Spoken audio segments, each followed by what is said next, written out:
Bonjour et bon réveil, madame, monsieur. Bienvenue. Vous regardez Kiosque. L'actualité ce matin. Troisième jour de détention de notre confrère Yves Buya, c'est journaliste à CNews, a passé sa troisième nuit au niveau de la prison centrale de Makala. Hier, ses confrères, membres du RAJEC, regroupement pour les journalistes pour l'émergence du Congo, dans une conférence de presse, désapprouvé donc cette incarcération suite à la plainte d'un autre animateur télé, Israël Mutombo, patron de la chaîne de télévision Bossolo TV. Justement, parlons de Bossolo TV, ces propriétaires de la chaîne risquent la radiation. Il est donc invité aujourd'hui par la commission des disciplines et de l'éthique professionnelle de l'Union nationale de la presse du Congo, une comparution qui est et qui sera suivie de près par les professionnels des médias. Les appels au soutien fichent de partout pour Yves Buya. On commence d'abord par ses amis hier qui étaient au niveau de Fatima, mais également ses anciens amis comme Moukeba Nkosso, mais également un autre, Emmanuel Tshibambe. Lui qui nous a quittés d'ailleurs, il est maintenant du côté de l'UDPS. Heureusement pour lui, il fête aussi son anniversaire. Clin d'œil à toi, cher Emmanuel, et joyeux anniversaire. Bonne fête, on va se retrouver le soir. Autre sujet d'actualité, après la hausse du prix des produits pétroliers, allez, ruer vers les produits des télécoms, l'alerte est venue de la Fédération des entreprises du Congo, tous ceux-là qui exploitent ces secteurs des télécoms à la base.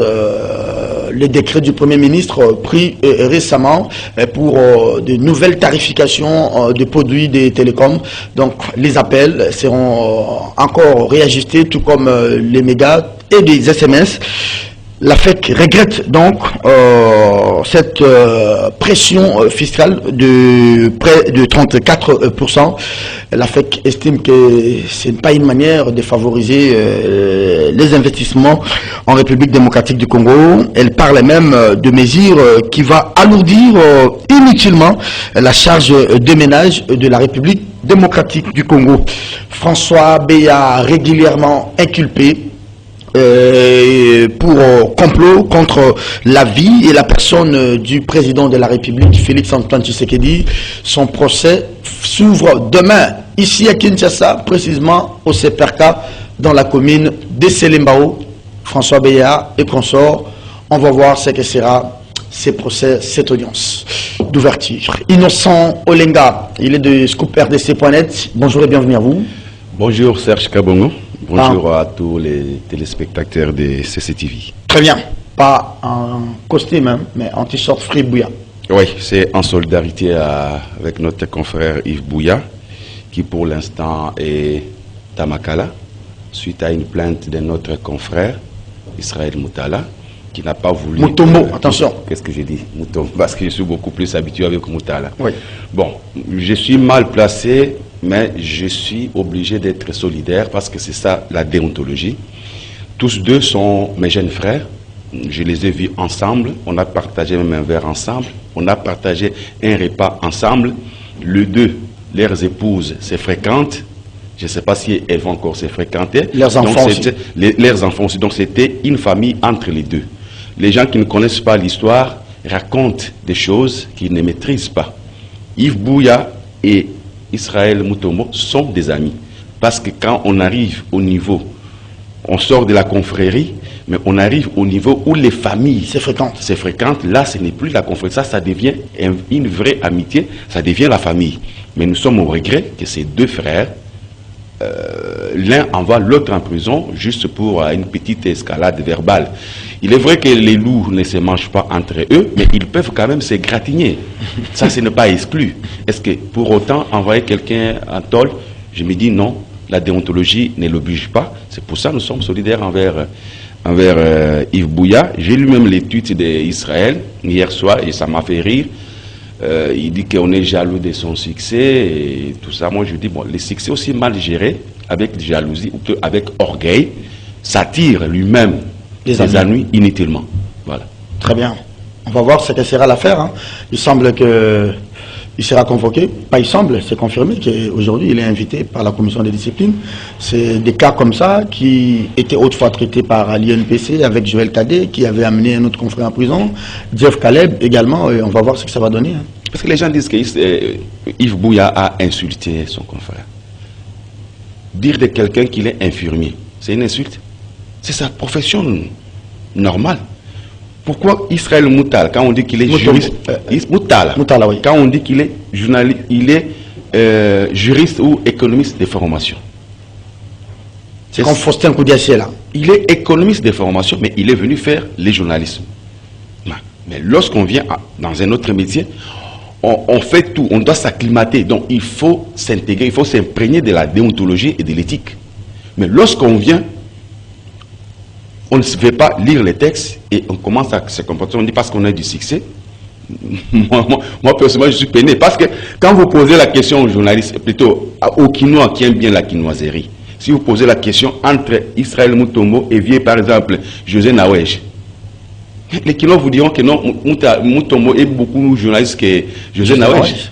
C'est ça la quinoiserie. Quand vous lisez Nawej, c'est ça la quinoiserie. Un journaliste, il n'y a pas match. Un journaliste, c'est d'abord celui qui écrit. Un journaliste, c'est pas les micros. C'est pour ça que moi j'ai dit votre télévision aussi a tué les journalistes. C'est pour ça à l'IFACIC, les gens fouillent la presse écrite. Parce que c'est ça le vrai journalisme. Il faut pondre des papiers, il faut écrire. Comment on en arrive jusqu'à une plainte pendant que vous, comme nous militons, nous avons été à Moanda avec vous, innocents, lors du congrès. Nous avons été également avec vous, même si à un moment vous êtes allé en Afrique du Sud pendant les États généraux. Nous demandons aujourd'hui la dépénalisation des délits de presse. On m'a même demandé au président de la République, Félix, qui nous avait reçus, de prendre un moratoire sur l'arrestation des journalistes. Mais ironie du sort, nous sommes nous-mêmes les premiers à envoyer les nôtres. Mais moi, mon souci est de voir, parce que moi j'ai été à GED, je connais comment les procès se déroulent. Il y a l'infraction, imputation dommageable, parce qu'on a dit qu'on est infirmier, parce qu'on a dit qu'on est agent de service, on est utilisé, on est dans la presse comme un mouton noir pour vendre les amis, et on me dit que c'est une diffamation. Bon, mais ça va être prouvé. Moi, j'attends les procès. Yves Buya n'est pas imputé. Je sais que quand on est en prison, on est privé de liberté. Moi-même, j'ai fait l'expérience. J'ai passé 14 jours en prison à Kananga. Je sais ce que ça fait d'être loin de ses enfants et de sa femme. Mais moi, je lui demande tout simplement de tenir les nerfs, de ne pas péter les nerfs. Très bien. Merci beaucoup. Allez, tout notre soutien à ses confrères. Yves Buya, cher ami, je ne sais pas si vous avez déjà un poste téléviseur dans votre cellule. Sinon, il faut aller chez le voisin pour suivre. C'est aussi ça, la vie d'un journaliste. Je sais que vous avez le moral. On a quand même échangé par personne intermédiaire hier avec vous. Tenez-vous bien et tenez-vous bon. Vous avez tout le soutien de la confrérie. Allez, on va parler de ces produits des télécoms, après les produits pétroliers Innocent Olenga, les prix des appels, des SMS, tout comme de l'Internet, bientôt à la hausse.